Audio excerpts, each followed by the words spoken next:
So I lived in 3rd Avenue, but just to cut, and that's not being right, we were talking about the golf course up the Naze. And when I was a child, you could go anywhere effectively. And I always thought that golf balls grew in the ground. Because I used to walk around there a lot everywhere. And I used to regularly come across these golf balls. And for ages, I used to go out like, I thought they're growing these things.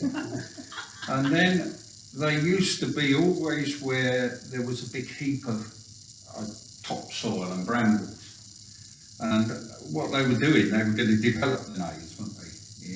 Godfrey Evans. Godfrey Evans was going to develop the Naze at one stage. Ecology complex. That's right. Yeah. So they started to push all the topsoil off the golf course in various places.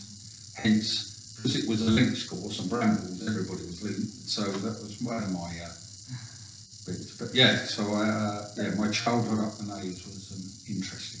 Was the golf course still going then? No. Only lasted 10 years. 1928 to 1938, and then it got taken over then by the defence, the war.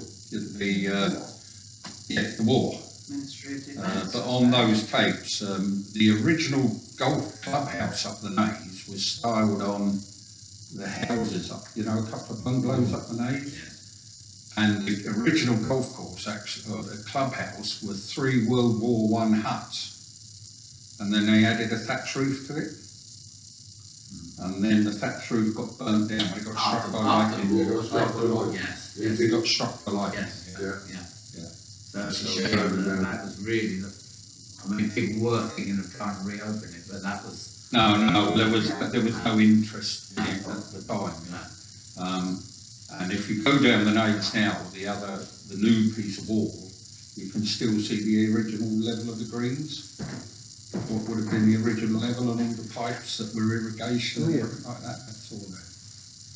So those pipes that are sticking out of the cliffs, they were all irrigating the golf course. Yes. Right the way along, they were like 2.5 inch diameter, and then they went smaller as they went down. But the golf course, they actually opened it in November.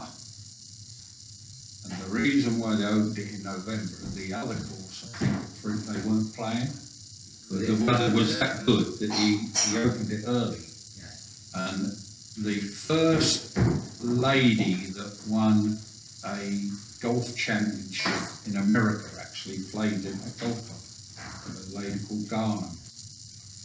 Yeah, and she won a golf championship in America. Elizabeth Garner. Yeah.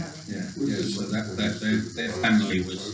But just if you wanted to know, there's some interesting things on the golf club if you haven't seen it. There's a website called The Missing Links, and if you put in golf, The Missing Links, it comes up. A chap has written quite a story about the golf course.